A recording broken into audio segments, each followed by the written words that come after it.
All right, so now that we have firmly shown, without any doubt, that we're in a reality of reflected light, which reflected light is empty space, but it's not really empty space because it is jam-packed with electromagnetic energy, light.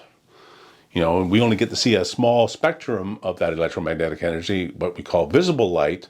But when I talk about light, I'm talking about the entire spectrum, all the way from gamma rays and ultraviolet rays and X-rays and all of it. It's all under the umbrella of light, or more scientifically known as electromagnetic energy. So the entire universe is one infinite field of electromagnetic energy. And me and you and structures, everything that is made up of atoms, but even the atmosphere between me and the camera and me and you and everywhere is also made of atoms, filled with atoms. So atoms are what bring structure to this reality. But they're jam-packed electromagnetic energy too, because we know if we split one, we're masters at destruction. We split an atom, we create an atom bomb and release all that energy. So we are masses of energy. Everything is energy, but when you bring the structure of atoms into it, then we become individual structures and separated by the change or the difference in frequencies, and there's an infinite amount of differences in frequencies. But that begs the question, where's the mind? Where is our mind? You know, where does it reside? Well, it feels like it resides up here in my head. So it must reside in my head. And, you know, everybody refers to the brain as where your mind is. Well, the brain's made of atoms. Everything's made of atoms. So when it comes right down to it, the mind resides in the atoms. And what are atoms? Well, they are snowballs jam-packed with electromagnetic energy. Electromagnetic energy is where the mind is. It's energy too. It's all electromagnetic energy. The only difference is our mind has intelligence. Atoms have intelligence. Atoms are jam-packed, intelligent electromagnetic energy. Now, I know that's way out there. I know that's like fantastic, and you're going to be like, oh yeah, this guy's crazy. But I'm going to, again, using grade 6 science, easy to explain, easy to understand science, to show that, hey, you can't deny this. So for instance, I'm holding this cup of coffee. It's empty right now because I finished it. But the outermost atoms of my fingertips are not contacting the outermost atoms of this cup. There's a small gap in there. It's called the van der Waal gap. So no matter how hard I squeeze, that gap will always be there. So let's just have a look at something here. Let me turn on my recording. So I'm recording my phone screen for you. And we're going to Google van der Waals gap. I've already got it typed out here, ready to make this video. And so van der Waals gap is a small space between layers in 2 dimensions. So let me go to images here. All right. And I'm going to pull up the first image because, you know, the image is what Google believes is the best response to my inquiry. And let's, you know, we can go through all the science of this, but what's important about this image is this last frame, what shows the van der Waal gap. So here, let me just do a screenshot of that.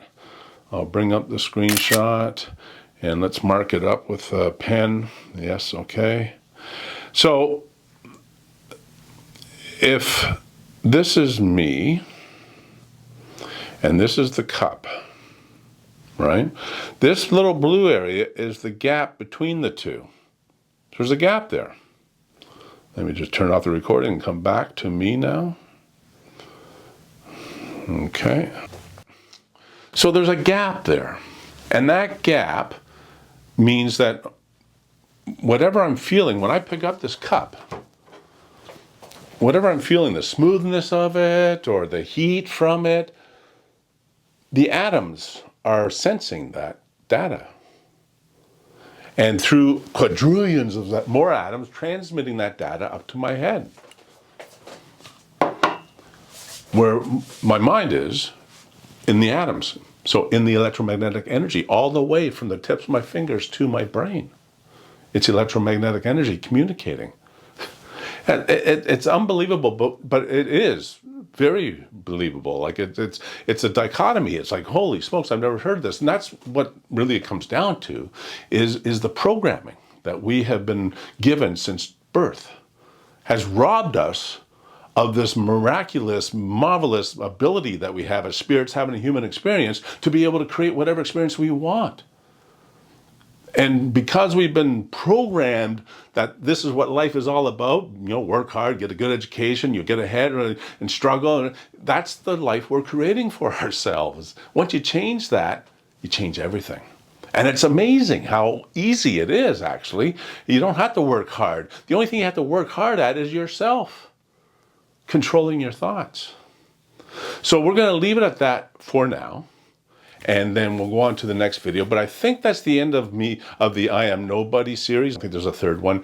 And I'm going to group my videos together so they're different areas of expertise, or I shouldn't say expertise, but of teachings, to allow you to put the pieces of the puzzle together like I did in order to come to this level of awareness where all of a sudden now everything changes, and I understand why everything changes, and once you see it, you can't unsee it, and life takes on a whole new dimension. Abundance is everywhere, and I love it. I don't want for money, I don't want for love, I don't want, because I have it all. I've got it all. Now all I want to do is spread it. I want to spread it around. So thank you for watching. Subscribe and like the video and share it if you think that the information is valid here. I'll look forward to having you on their side. And if you want, you can always pick up my book. It's called Miracle Making, The Definitive Guide to an Extraordinary Life of Miracles. You can buy it on Amazon. And this explains it all. Between this book and my videos here, you'll be unstoppable. All the best. Thank you for watching.